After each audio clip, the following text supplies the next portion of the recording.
नमस्कार। सर्वलॉग ज्ञान YouTube channel पे आप सभी का स्वागत है। आज हम लोग डिस्कस करने वाले हैं यूपी पीसीएसजे एग्ज़ाम के सिलेबस के बारे में। यूपी पीसीएसजे आपको पता होगा कि जल्द वैकेंसी आने वाली है। 300 से अधिक सीटों के आने की संभावना जताई जा रही है।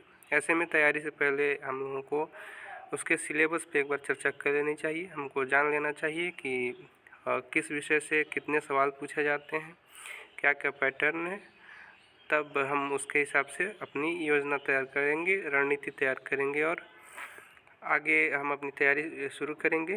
तो आइए हम लोग यहाँ डिस्कस करेंगे नया जो सिलेबस है, अमेंडमेंट के बाद जो नया सिलेबस ऐड हुआ है, जो नए एक्ट्स ऐड हुए हैं, उन सब के बारे में भी चर्चा करेंगे। और इसमें प्रीलिम्स एग्ज़ाम और मेंस एग्ज़ाम के बारे में चर्चा करेंगे। जैसा कि हम लोगों को पता है कि प्रीलिम्स एग्ज़ाम 2 पेपर में होता है। पहला सामान्य ज्ञान होता है और दूसरा लॉ का पेपर होता है। तो दोनों में डिटेल्ड सिलेबस क्या है, इसके बारे में हम लोग चर्चा करेंगे। तो आइए शुरू करते हैं।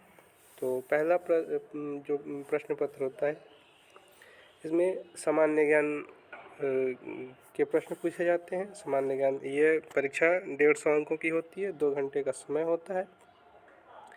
तो इसमें क्या पूछा जाता है, इसको देख लेते हैं। तो सबसे पहला है समसामयिकी, करंट अफेयर्स के क्वेश्चन पूछे जाते हैं। इसमें देश और विदेश दोनों के करंट अफेयर शामिल होते हैं। इसके बाद होता है भारत का भूगोल और सौरमंडल, जो ज्योग्राफी ऑफ इंडिया। इसमें आपको पता होना चाहिए बस भारत का ही भूगोल पूछा जाएगा, इसमें विश्व भूगोल आपको नहीं पूछा जाता है। साथ ही साथ सौरमंडल का एक विशेष सौरमंडल पे प्रश्न रहते हैं। इसके बाद आता है भारत का इतिहास। भारत का इतिहास में तीनों शामिल होंगे, प्राचीन इतिहास, मध्यकालीन इतिहास और फिर आधुनिक इतिहास। फिर इसके बाद आता है भारतीय राज्य व्यवस्था, इंडियन पॉलिटी से क्वेश्चन रहेंगे। इसके बाद भारतीय एवं अंतर्राष्ट्रीय संगठन है, नेशनल एंड इंटरनेशनल ऑर्गेनाइजेशन, इससे प्रश्न रहेंगे। फिर भारतीय अर्थव्यवस्था रहेगी, इंडियन इकोनॉमिक्स से। उसके बाद अंतर्राष्ट्रीय समसामयिकी एवं संगठन होंगे, इंटरनेशनल करंट अफेयर और ऑर्गेनाइजेशन। इसके बाद विज्ञान एवं प्रौद्योगिकी से क्वेश्चन रहेगा। और इसके बाद अंतरिक्ष एवं संचार, फिर है जनगणना 2011, फिर सामान्य विज्ञान में तीनों आ जाएंगे, फिजिक्स, केमिस्ट्री और बायोलॉजी। इसके बाद पर्यावरण के सामान्य प्रश्न रहते हैं। फिर इसके बाद कला एवं संस्कृति, जैसे प्रश्न पूछे जाते हैं कि वेद कितने हैं, कितने पुराण हैं इत्यादि जो प्रश्न पूछे जाते हैं, कितने पुरुषार्थ हैं, ये सब प्रश्न कला एवं संस्कृति जो पार्ट है इसके अंदर आते हैं। फिर इसके बाद उत्तर प्रदेश सामान्य ज्ञान एवं समसामयिक, उत्तर प्रदेश से संबंधित थोड़ी सामान्य ज्ञान रहेगा और वर्तमान के कुछ मुद्दे रहेंगे। उसके बाद कुछ अन्य प्रश्न भी ऐड किए जाते हैं। अब आते हैं द्वितीय प्रश्न पत्र, जो कि बहुत ज़्यादा इम्पोर्टेंस रखता है, क्योंकि इसमें एक क्वेश्चन दो नंबर का होता है। 150 प्रश्न रहेंगे और 300 मार्क्स का टोटल नंबर रहेगा। और लॉ की तैयारी करने वाले लड़कों के लिए ये सबसे ज़्यादा ज़रूरी होता है, क्योंकि इसी में उनकी पकड़ अच्छी रहती है। तो ये द्वितीय प्रश्न पत्र है। इसमें हम देखेंगे कि इसमें कौन कौन सब्जेक्ट शामिल हैं और पिछले 2 वर्षों में पीछे के जो पेपर हुए हैं उसमें कितने प्रश्न पूछे गए थे, इसको भी हम लोग देखेंगे। तो भारतीय संविदा अधिनियम पहला है, इंडियन कॉन्ट्रैक्ट एक्ट 1872।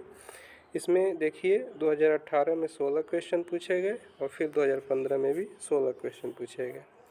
फिर है दंड प्रक्रिया संहिता CRPC, इसमें 16 क्वेश्चन और 16 क्वेश्चन इसमें भी पूछे गए हैं। सिविल प्रक्रिया संहिता में CPC जो है, CPC में 18 क्वेश्चन पूछा गया था आपको 2018 में, और 2015 में 15 क्वेश्चन। भारतीय दंड संहिता में 15 क्वेश्चन। संपत्ति अंतरण अधिनियम है, संपत्ति अंतरण अधिनियम में आपको मिलेंगे 2018 में 15 क्वेश्चन और फिर 2015 में 16 क्वेश्चन। फिर भारतीय साक्ष्य अधिनियम है, भारतीय साक्ष्य अधिनियम में 15 है और 14 है। फिर वर्तमान अंतर्राष्ट्रीय मुद्दे और अंतर्राष्ट्रीय संगठन, यानी कुल मिलाकर के आप कह सकते हैं कि इंटरनेशनल लॉ का जो पार्ट है इससे एक बड़ा मेजर पार्ट होता है। इससे बहुत ज़्यादा क्वेश्चन पूछे जाते हैं। दोनों मिला के ये पूछा गया है 2018 में 24 और 2015 में 28 क्वेश्चन। फिर है विधि शास्त्र, ज्यूरिस्प्रूडेंस। इसमें 2015 में भी 15 क्वेश्चन और 2018 में भी 15 क्वेश्चन पूछे गए। फिर है संविधान, संविधान में 16 क्वेश्चन और 15 क्वेश्चन। तो कुल मिला के आप देख सकते हैं कि एवरेज है, एवरेज 15 का एवरेज लेकर के ये लोग चलते हैं। 15 प्रश्न लगभग प्रत्येक सेक्शन से पूछे जाते हैं। प्रत्येक खंड से 15 क्वेश्चन के आसपास रहता है, 1-2 क्वेश्चन इधर उधर होते रहता है। इसमें ज़्यादातर संभावना इसमें से रहती है जो इंटरनेशनल लॉ से संबंधित जो प्रश्न होते हैं, अंतर्राष्ट्रीय इंटरनेशनल अफेयर और इंटरनेशनल ऑर्गेनाइजेशन से जो संबंधित प्रश्न होते हैं, इसमें संख्या घटती बढ़ती रहती है। इसमें ज़्यादा भी पूछा जा सकता है। और ये भारत का संविधान जो है, यहाँ से जो है प्रश्न ज़्यादा बन जाते हैं, कभी कभी 20-20 क्वेश्चन तक पूछ लिया जाता है। तो इसको आप ध्यान में रखते हुए अपनी रणनीति तैयार करेंगे। अब आइए बात करते हैं हम लोग UPPCSG मेंस एग्ज़ाम का सिलेबस क्या होता है। तो मेंस एग्ज़ाम का जो पैटर्न है उसके सबसे पहले हम लोग चर्चा कर लेते हैं। इसमें कुल 6 प्रश्न पत्र होते हैं। इन 6 प्रश्न पत्रों में पहला जो होता है जनरल नॉलेज होता है 200 नंबर का, और बाकी इस बार नए पैटर्न के हिसाब से हिंदी और इंग्लिश लैंग्वेज की जो पेपर होगी वो दोनों अलग अलग हो जाएगी और दोनों 100-100 नंबर के हो जाएंगे। तो हिंदी इंग्लिश के 2 पेपर हैं वो 100-100 नंबर के होंगे। बाकी जितने प्रश्न होंगे लॉ से रिलेटेड और जनरल नॉलेज से रिलेटेड वो सब 200 मार्क्स के होंगे। तो 6 पेपर होगी, जिसमें जनरल नॉलेज पहला, दूसरा इंग्लिश लैंग्वेज, तीसरा हिंदी लैंग्वेज, चौथा है लॉ पेपर 1 जिसमें सब्सटेंशियल लॉ होता है 200 नंबर का पूछा जाता है। फिर पेपर 5 होता है इसमें लॉ का दूसरा पेपर है, इसमें प्रोसीजर और एविडेंस से संबंधित प्रश्न होते हैं। और फिर पेपर 6 है जिसमें लॉ 3 है, penal, revenue and local law, ये 200 नंबर के होता है। आइए अब इसका डिटेल्ड सिलेबस क्या है। ये जीएस पेपर, जो पेपर 1 है जीएस, इसमें इस बार बहुत बड़ा परिवर्तन देखने को मिल रहा है। इसमें बहुत सारे एक्ट्स ऐड किए गए हैं। तो आइए जान लेते हैं कि इसमें इसका डिटेल सिलेबस क्या है। तो जीएस में Indian history and Indian culture से प्रश्न होते हैं। फिर ज्योग्राफी ऑफ इंडिया से होगा, भारत का भूगोल। फिर इंडियन पॉलिटी, भारत की राज्य व्यवस्था। फिर इकोनॉमिक्स से होगा। फिर इंडिया एंड द वर्ल्ड, प्रश्न भारत और विश्व से संबंधित प्रश्न कुछ पूछे जाएंगे। उसके बाद international and national current affair, current affair का बहुत इम्पोर्टेंट रोल होता है पीटी में भी और मेंस में भी, फर्स्ट पेपर में। फिर इसके बाद साइंस एंड टेक्नोलॉजी है। फिर कम्युनिकेशन इन स्पेस है, अंतरिक्ष और संचार से संबंधित प्रश्न रहेंगे। 2011 की जनगणना इसमें भी पूछी जाएगी। फिर current national issues and topic, current national issues and topic social relevance, जो सामाजिक महत्व के मुद्दे हैं और वर्तमान राष्ट्रीय मुद्दे हैं, उन पे प्रश्न रहेंगे। फिर right of person with disability act, यहाँ से एक्ट शुरू हो जाते हैं जो एक्ट ऐड किए गए हैं।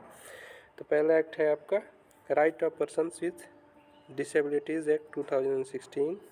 दूसरा है maintenance and welfare of parent and senior citizens act 2007। फिर है डाउरी प्रोहिबिशन एक्ट 1961। उसके बाद है protection of women from domestic violence act 2005। इसके बाद है sexual harassment of women at work place prevention, prohibition and redressal act 2013।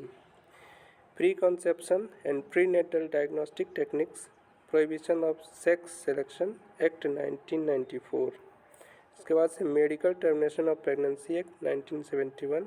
फिर है incident representation of women prohibition act 1986।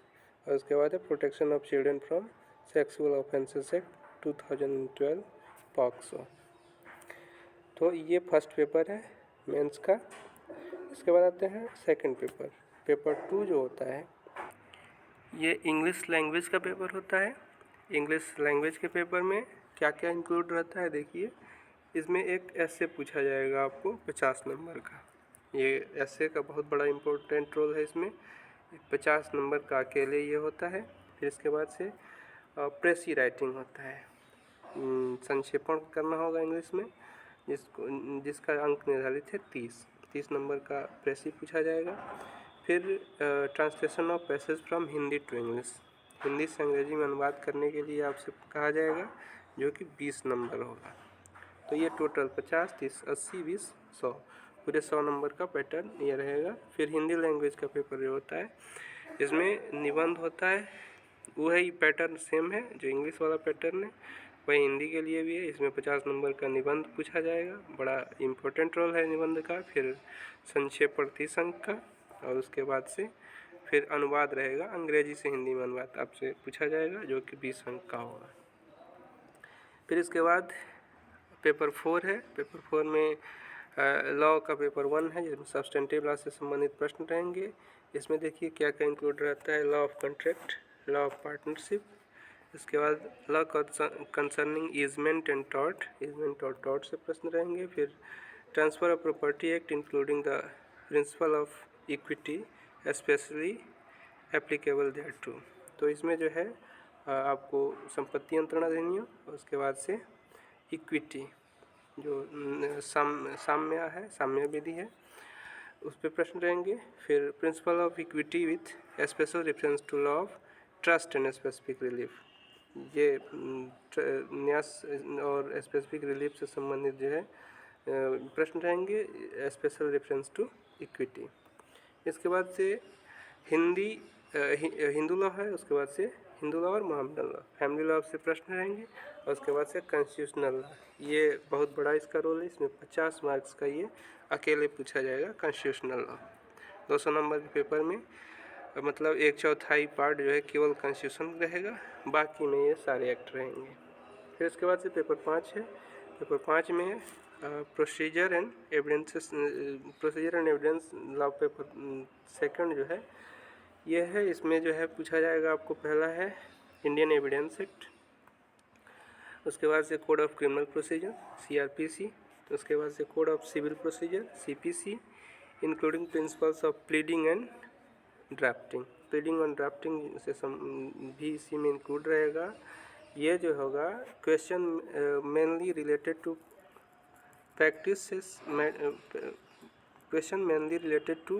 practices matters like practical matters like framing of charge, method dealing with evidence।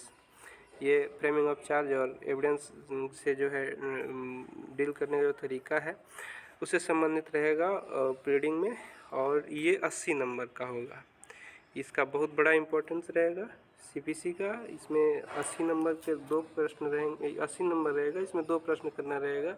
इसमें एक जो है mandatory रहेगा, it is mandatory to attempt 1 question 40 marks from each section and every student has the option to attempt 1 question 40 marks from his her best subject.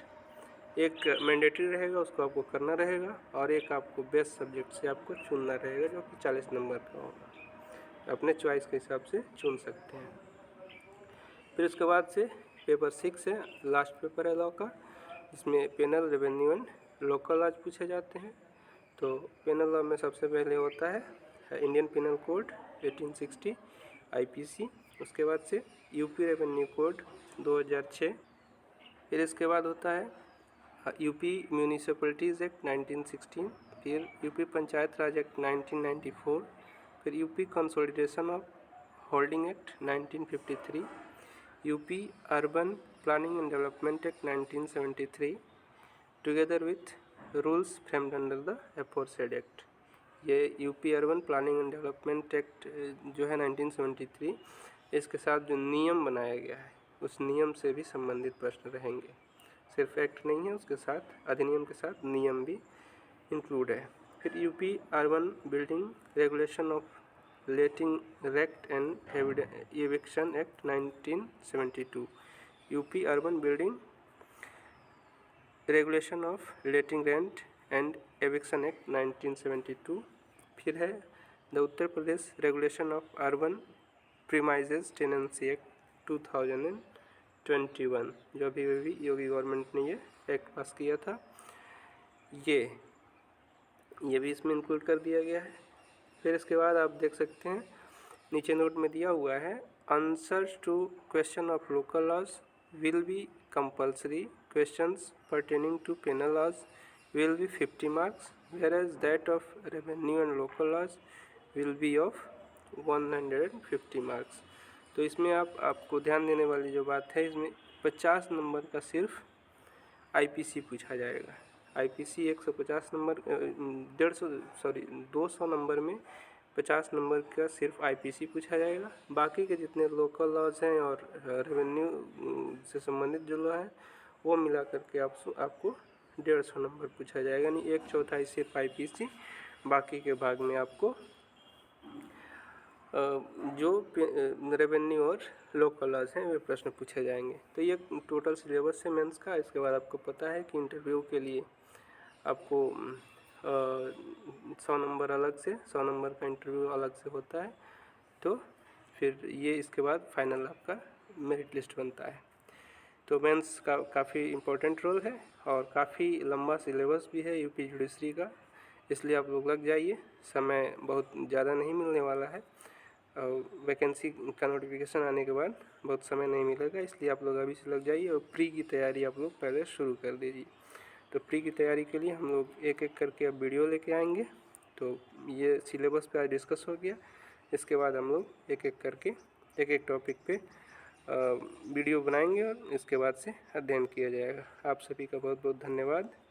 अगर information अच्छी लगती हो तो वीडियो को लाइक करिए, शेयर करिए और अपने दोस्तों के बीच भी इसको पहुंचाइए। बहुत बहुत धन्यवाद।